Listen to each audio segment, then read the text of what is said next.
તો રામ રામ મિત્રો, હું છું તમારો પ્રિય રમેશ મોકરિયા. તો હું તો સવારે મોઢું ધોઈ અને તૈયાર થઈ ગયો, અને આપણે સોયાબીનમાં છે દવા છાંટવાની.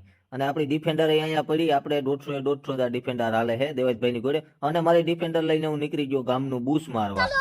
ગામનું બૂસ મારવા એટલે કે આપણા દોસ્તારનો પંપનું માગ્યું બૂસ મારવા. તો હું મારી ડિફેન્ડર લઈને નીકળી ગયો. રોદા હતા જોરદાર, અને ડિફેન્ડર તો આખી હલબલે હલબલે હલબલે હો. તોય મેં તો લીવર કાપ્યું જ નહીં. આપણે દવા છાંટવાનું મોડું થતું હતું ને આપણે બૂસ મારવાની ટેવ છે ભાઈ. અને પેટ્રોલની ટાંકી તો ફૂલ જ હોય ઓ ડિફેન્ડરની. પૈસા તો ઘટતા જ ને, કામના ગારિયા જ કરવા, મારે ન ઘટે પૈસા. અને હું તો તોય હજી વાળી દેખાતી નથી મને. અને મેં હજી થોડુંક લીવર દબાવ્યું વિચાર કરું કે આ રોદામાં મારી ડિફેન્ડર તૂટી ન જાય તો સારું.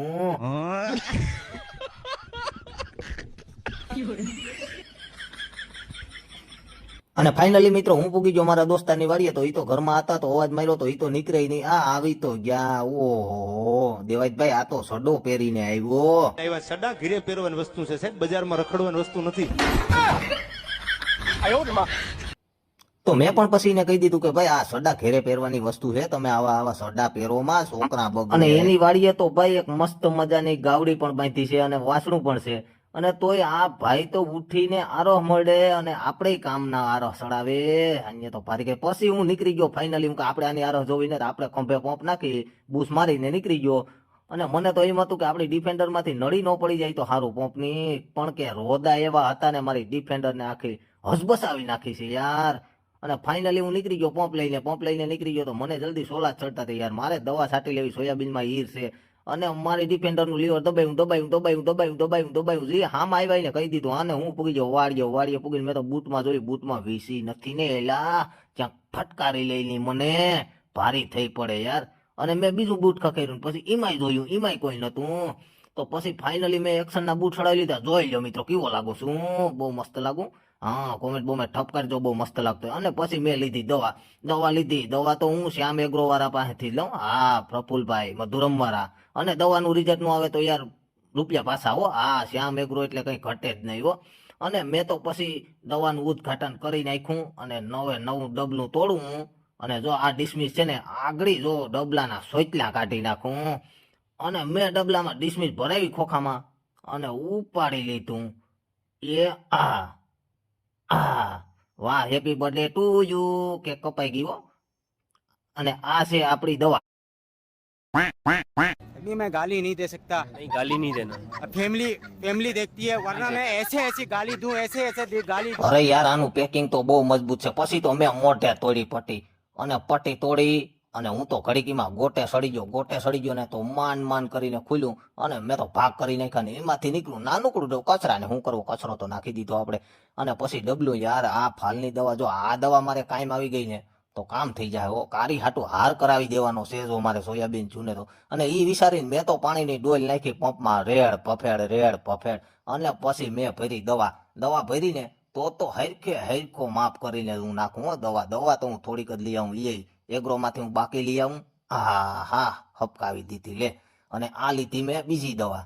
અને બીજી દવા લઈ અને ઈ મેં જોઈ પેલા ઘૂંટડો ભરું. નહીં ઈ નથી કરવું. આ દવા નાખવા દે. આ દવા વેથી ફાલાય છે. અને પછી આમાંથી મારે કારીનો હાર થાય હો. એટલે જ હું આ દવા મહેનત કરું. એ ઠપકારી હો. જોઈજે વધારે ન પડી જાય. હા, બરોબર છે હો, છોકરો સીધો છે. આ માપની દવા જ નાખે. અને ઈ દવાઈ મેં નાખી દીધી. અને પછી મેં લીધી ડોલ લઈને દે. પાણી નાખીને પંપ તો આપણે હબાવો જ ભરવાનો હોય હો. નકર તો આમાં પૈસા ક્યાંથી વસૂલ થઈ દેવાના. અને પાણીની ડોલ તો પાણી તો જોઉં રૂપારું પણ ખારું દૂધ જેવું છે હો. આમાં દવા લાગે કે ન લાગે કઈ નક્કી જ ન હોય યાર. બીજી ડોલ નાખી હો. પણ પંપ તો ઘડીકમાં ભરાતો જ ને. કેટલા લીટર નો હોય યાર કઈ નક્કી જ નથી થતું. પંપ જ ને ભરાતો ઘડીકમાં. આ તો મને થકવી દે હાથ થાય તો. આ ત્રીજી ડોલ. પીજો પાણી. અરે ભરાઈ ગયું. એલા ત્યાં ખોબાવતા હાથ બાદ ધોઈ નાખું. હાથ ધોઈને મને પછી છે ને વિચાર આવ્યો યાર. હું કે સવારનું કઈ આપણે ખાધું નથી ને. વાહ, હું સ્ટાઇલ છે યાર આની તો હાથ લૂસવાની. અને પછી ખિસ્સામાં હાથ નાખ્યો ને અમૃત નીકળી ગયું. આ છે અમૃત હો. આગળી કોટો મારી લઉં ને દવા ગમે એટલી હોય ને આનો કોટો સડી જાય એટલે મારે કઈ ઘટે જ નહીં. હા, હાલો હવે બાયું સડાઈ ગયું ને આ લીધો માથે પંપ ખંભે સડાવી લીધો અને પછી છે ને એ નળી ક્યાં ગઈ, લોસા થઈ ગયા યાર, નળી ખોવાઈ જાય. અને પછી હું તો ભાગ્યો હોય એન્ટ્રી મહારાજાની કોળે ભાગ્યો એક્શનના બૂટ પહેરીને. અને પછી મેં હું ઘડીક ઊભી અને વિચાર્યું કે આમાં કેટલા ઉપર નોઝલમાં પ્રેશર રાખવું છે. અને પછી વિચારીને હું કે છૂટે છૂટ જ રાખી દઉં. અને પછી વર્ગી પડ્યો. અને પછી તો મેં ગીત ઉપાડ્યું, કોયલ બેઠી આંબલિયાની ડાર, અને મારી કારી રે બેઠી રે ભીખાને ઘેર રે, આ મારું સોયાબીન રે. અને મેં તો એવા ગીત હપકાવ્યા ને, અને હું તો જામ્યો નળી આમથી આમ, આમથી આમ, આમથી આમ. અને એક તો હમણાં તો જીવડાના કાંઈ છે યાર, જીવડો કરડે તો માણસ હળી જાય. પણ એવું કઈ જોવાનું ન હોય, આપણે તો ખેડૂતના દીકરા છે ભાઈ, એમ બીએ તો કોઈ દી ભેરું ન થાય. અને તમે પણ ખેડૂતના દીકરા હોય ને તો કોમેન્ટ કરજો મને જલ્દી, જો હું તો આવું કામ કરું, તમારું કામ કેવું છે ને એ જલ્દી મને જણાવજો. એ હા હેઠો આવવો છે. હવે બીજું ગીત ને ઠપકારવું, નકર મારો પાડો સાંભળી જાય ને તો મને ગાંડો કહે ને, મારો પાડો એવો છે યાર. અને હું તો ગીત ગાતો ગાતો ઓલે હેઠે પૂગવા આવી ગયો. અને હેઠો આવી ગયો ને તો મને તો કઈ ખબર ન પડી. અને અહીંથી તો ઝાખું ઝાખું મને બધું દેખાતું હતું. અને પછી હેઠેથી વળી ગયો પાછો, ને પાછું મેં ગીત હપકાર્યું, એ આવજો કાગડા મારી જાન, મારે કારી બેઠી છે ભીખાને ઘેર રે.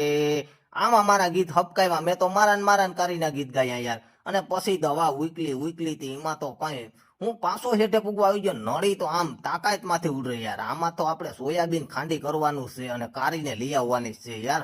અને હું તો વર્ગો આંતરો દૂધ થઈને હો. અને પછી ભલે હાંજે કોથરા જેવો થઈ જાવ પણ દવા મૂકવાની થતી ને, ઈરુજ છે ન કર્યું, ઈરુદ આવી ગયું. આંબા કાકાએ વરા પાપી નહીં ને નીકળી ઈરુદ કરી નાખ્યું યાર, સોયાબીનમાં બહુ ભારે કરીને. હવે આ મારે દવા છાંટવી પડે, નકર હવે કંઈક બીજો ધંધો કરવો જોઈએ. ક્યાંક રાજકોટમાં જઈને ચણા મસાલા વેચવા માંડું યાર. હવે આમાં હું છે ને કોથરા જેવો થઈ જાઉં. પણ આ તો આપણે મજા આવે યાર, આ ધંધામાં તો મને ઇન્ટરેસ્ટ છે. તો ફાઇનલી હું હેઠે પૂગી ગયો. અને મિત્રો, જો આ દવા તમે છાંટો તો રિઝલ્ટ આવે. અને આપણા વિડીયોને લાઈક કરજો, શેર કરજો અને ફોલો કરી દીજો, ને આપણી ચેનલને સબસ્ક્રાઈબ